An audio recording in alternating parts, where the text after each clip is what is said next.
Booster helps. Where did this come from suddenly? I was sort of on the fence. When boosters were first recommended in summer of 2021, say by United States, my first instinct was that India doesn't need it. And reason behind that was so many people got Delta in India during second wave. Behind every positive case, there were at least 100 people hidden. They were not getting Delta again. And though vaccinated people were catching Delta, they were not ending up in the hospital due to India's spectacular vaccination drive. So, around May June 2021, with extraordinary confidence and accuracy, I predicted that there will be no third wave. It was done. Then, if it was done, why would India need boosters? Then, around November December came Omicron. That changed all the equations because Omicron was also infecting people who had had Delta. So, a little scary for a day or two. Then we figured out that Omicron can infect a lot, but it's mild. So, again, with extraordinary confidence and accuracy, I predicted that there will be no third wave because of Omicron. Lot of cases, but no hospitalizations. But by then, like December, Jan 2022, we started seeing in United States that though Omicron was mild, some people, some weaker immunosuppressed people were ending up in the hospital. But amongst the hospitalizations, we were hardly seeing anybody who was boosted. So then my recommendation was in India, take the boosters because that will reduce the chance of hospitalization and make it even lower, especially for the weaker, older, or immunosuppressed people. And those who want to take it at their risk and at their money, why should anyone stop them? Then Indian authorities came up with the 9-month gap, which was totally unscientific and wrong. But be that as it may, by Feb 2022, entire India was coughing, and we had about 100 crore cases of Omicron. Now the thinking was people have had Delta, 2 doses of vaccine, Omicron. Why do they need boosters then? People kept asking me, and I said, well, the risk of booster is this much, the risk of having hospitalization due to Omicron is this much. Figure out which risk is lower and go with that. Then what changed suddenly? Omicron 4 and 5 is now beginning to infect people who had Omicron. Is it a serious disease? No. Can we see more cases? Is not only possible, but it is likely that we will see a lot more cases, but nothing to worry about. If we don't keep counting, we won't even know that it passed us by. It does not cause serious disease like the previous Omicron variants. But we will start hearing death numbers like 10 people died, 15, 20. Now, some of them, many of them, will die with Omicron variant and not because of it. But say we are losing 4 or 5 people, why should we even lose that number? The medicines that currently work against Omicron variants are not available in India, and they are not likely to be available till they stop working, like what happened with the Casei and Imde monoclonal antibodies. They were great against Delta, but by the time they were used in India, they had stopped working against Omicron. So those people who, for whatever reason, could be at the higher risk and can get into the hospital, the booster, the third dose, the first booster, can reduce the hospitalization rate.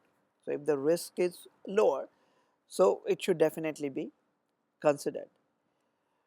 The reason that I put this tweet out that booster help, I was starting to see that I'm getting little popular with the anti-vaccine crowd. And I love being popular. I have no problem with that. But it shouldn't be for the wrong reason. Now, I was totally in support of masks. I don't support the surgical masks anymore because I don't think they help prevent, they don't do anything, according to me. With the anti-vaccine crowd, I like them. They're like my friend, my family, some of them belong to this anti-vax.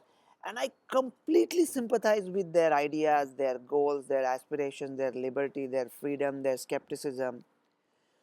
I hear them. I mean, they like nobody should be forcing this and that upon them.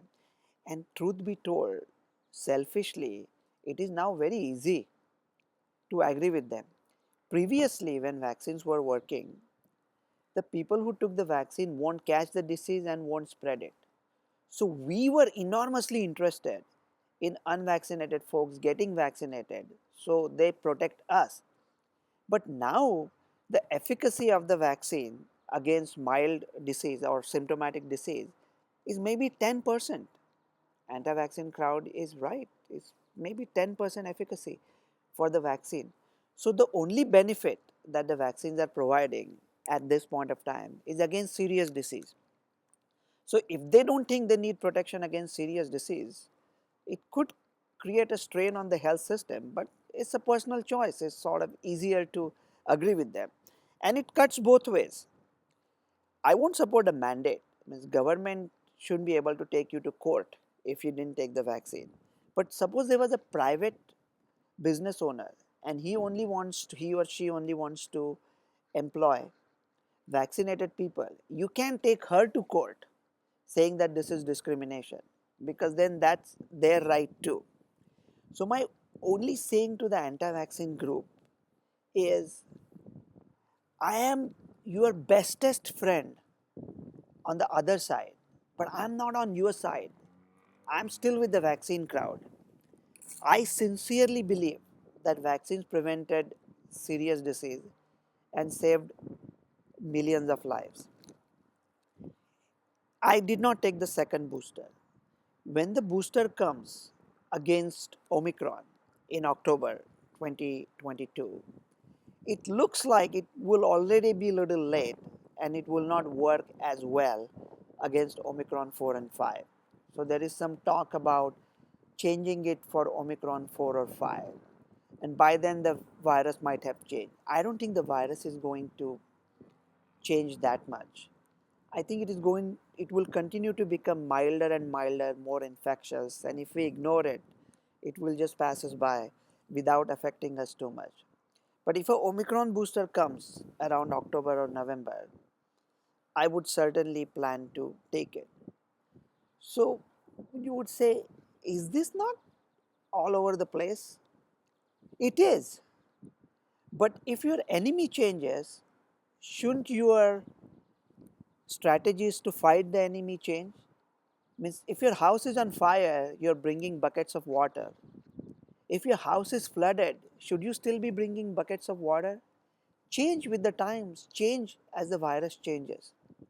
After this video is posted, I know about 500 questions that I'm going to get within 2 minutes. And the question would be, so, should we take the booster? And my answer is, if you are my friend or my family, not a medical advice, if you are my friend or family in India, regardless of how many infections and vaccines you have taken, two vaccines, take the first booster. Dr. Ravi Godse.